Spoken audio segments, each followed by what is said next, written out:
YouTube, what up? Welcome to another edition of Wrestling with Watts. I'm your host, Watts, and today we're talking about something that has been on my mind lately. It's been on my mind for a while. Actually, it's been on my mind for a month or so. I didn't want to just come right out and say it without concrete evidence as to why I'm saying what I'm saying, but the writing's on the wall and it's actually been pretty obvious. But I'm a strategic person. I don't want to just come right out and just say anything that's on my mind without having a reason to why I'm saying what I'm saying. And as this channel is growing, and it's growing rapidly, I'm not even going to lie, and I'm super grateful for that, but that's another story for another day. But as this channel is growing, I feel like it's my duty as a content creator to make sure that I have cold hard evidence. A certain level of integrity you have to have as your YouTube channel grows, and I want to make sure that I'm keeping my people fed. But furthermore, I do want to touch on the fact that NXT has been better than the main roster, which consists of Raw and Smackdown. It's been better. It's been better for a number of reasons. Actually, I'm gonna keep it real with y'all. It's been better than AEW Dynamite. It has been better than any AEW programming that has come on over the last 2 years. Actually, no, I'm lying. Not 2 years. I would just say a year, because NXT 2.0 was disgusting. It was terrible. But they've redeemed themselves over the last year and a half, is what I will say. I'm not even gonna lie. And for the people that think I'm being a tribalist by talking about the fact that NXT is better than AEW as well, like, let's be for real. Like, I appreciate AEW, and I do think that it's a great alternative to WWE, but you do know how long it's going to take for AEW to even reach WWE level in terms of laying the groundwork and the bricks. WWE has been around, if we're talking from a statistics standpoint, WWE has been around for about 50 years, if my math is correct. I might just be on some Steiner math stuff, but all I'm saying is it's going to take years for AEW to catch up remotely. So for the people who think I'm a tribalist, come on now, like, be for real. I just like wrestling, good wrestling at that. But without further ado, let's tap in. Now, like I said, I wasn't going to just go out on a limb and just not have concrete evidence as to why I feel like NXT is better than both Raw and Smackdown. What I'll say, for starters, is that everybody eats. And by that, everybody who is a prominent figure in NXT that is not in the developmental stages of being in the PC has some sort of storyline going. And if they're not in a storyline at the moment, you'll see them in the locker room every now and again, you know, with the crowd getting familiar with them, because there's people on that roster that casual fans that watch Raw and Smackdown know nothing about, but as soon as they come out and as soon as they entrance ring, the diehard NXT fans are tapped in. They're singing their praises. That's how Trick Williams became what he is today, actually, because the crowd, and you know, Twitter is a big place. Twitter is a big social media platform. So the whoop that trick stuff started catching on from the fact that a couple diehard fans was tapped in and they were saying whoop that trick every time his entrance ring. And that's when Booker T got involved. I like it. And it was up from there. NXT is legitimately creating stars within NXT, creating faces of NXT.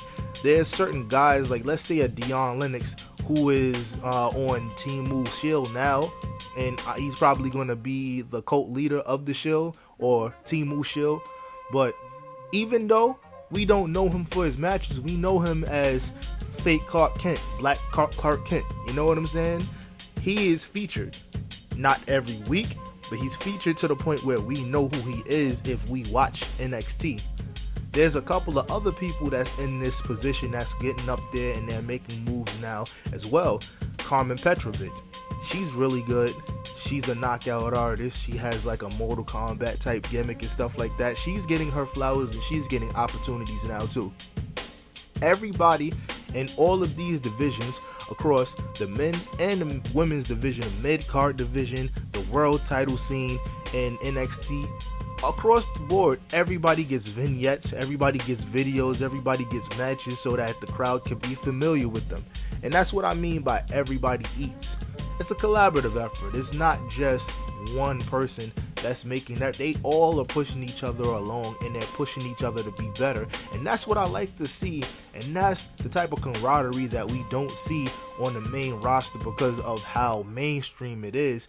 Now, you could go as far as to say, oh, well, they can kind of freestyle and do what they want because they're not at the forefront of the business. You could say that, but yo, when Stand and Deliver or any of these takeovers or any of these PLEs for NXT happens, they pack up the crowd. The crowd is there.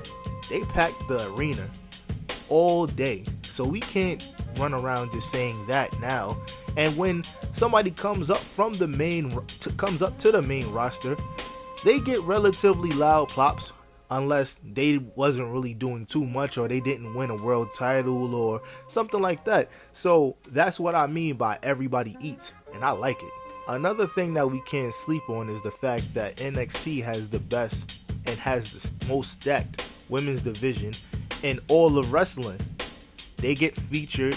They're not only getting featured, but they're getting main event spots. They're not only getting main event spots, but all of these women are able to showcase their talents, even if they're not at the forefront, even if they're not main eventers. They get their opportunity to show what they can do, and I like that.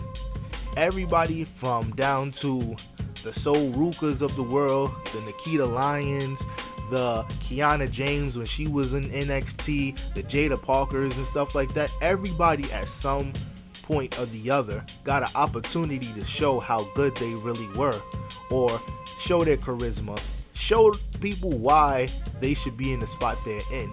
You know, the Jada Parkers, the Kaylani Jordans, the Fallon Henleys and stuff like that. I care more about the NXT women's division than I do Raw or Smackdown, because we already know that it's being butchered up there. And I'm not gonna lie, I'm not really feeling it. Not to mention one of the most stacked, or not stacked, but one of the most competitive tag team divisions that we've seen to date. Raw and SmackDown tag team division is dirt. Aside from the Street Profits, which I'm heavily invested in now in their new position, and they're probably going to win the titles at WrestleMania, we will see. But aside from that and DIY maybe, I'm not really interested in nothing going on in neither tag team divisions. And by the way, the War Raiders got to come off them championships, because American Made and the Creed brothers and stuff like that, I'm not going to lie, I'm liking what they're doing over there. But we're talking about the NXT tag team division and the fact that Fraxium went from a makeshift tag team that they just threw together just because them two guys didn't have nothing to do, to becoming the best tag team in the world, if you ask me. Everything that they're being championed for, they should be championed for, because they're really good. Like, they both are, pause, the definition of wrestling soulmates. And when they both end up facing each other again, it's going to be high stakes, and they're going to leave the NXT tag team division in great hands. I guarantee that. Another thing that I wanted to touch on, and this is last but not least, but NXT is 2 hours, but they managed to put so much into those 2 hours that it doesn't even feel like 2 hours, for starters. When I'm watching Raw and SmackDown, I'm ready to go to sleep after the first hour. I'm not even going to lie, because it's the same stuff every single week. Depending on what state or what city they're in, they're going to have an artist or a rapper, singer, country singer or something like that, or whoever plays for that team in the audience. Yeah, hooray, wow, such and such is in the crowd. Yeah, it's the same formula all the time. The same formula every single time. And it's like, half of the people that they promote to be on these shows are not on these shows, for starters. And when they are, they have 15 minutes, not even 15 minutes sometimes. It's like short. It's very short, and it's repetitive. It's repetitive, so much ads. I understand that money needs to be made because it's a business at the end of the day, but still, dog, my head be hurting watching Raw and Smackdown sometimes. Like, I'm getting to the point where I don't even care. I'd rather just watch the highlights online. That's where I'm at with it. But with NXT, I'm tapped in. I want to see what Carmen Petrovic is doing. I want to see what Obafemi is doing. I want to see what Trick Williams got in store, Javon Evans, Eddie Thorpe, and all of these guys. I want to see what Brooks Jensen and all of these guys got going on, Fraxium, because it's exciting to me. I want to see Jada Parker for more reasons than one, but I want to see this. I want to see it continue. I like what I see, man. I really do. And NXT don't get enough of its flowers, but real spill, shout out to Shawn Michaels, man. Shawn Michaels has always been one of my favorite wrestlers anyway, so it's cool to see the transition from him being a wrestler, a superstar, a worldwide phenomenon who had his little demons in the past, to becoming a mentor to these guys. And obviously, once they get to the main roster, we got Triple H somewhat fumbling the pack on a lot of guys, but yo, the development is crazy, and I love what I see. And I just wanted to give NXT their flowers, to be for real. But yo, I hope you enjoyed this video. This is like what, my 100th video, or is about to be. Either way, I'll probably do like a nice little deep dive on the 100th video, just like, you know, congratulating myself, but also being grateful for the people who have paved the way and have subscribed and helped build this channel. But yo, like, man, more wrestling content coming. You already know what it is. It's C Watts. I'm out. I love y'all. Peace.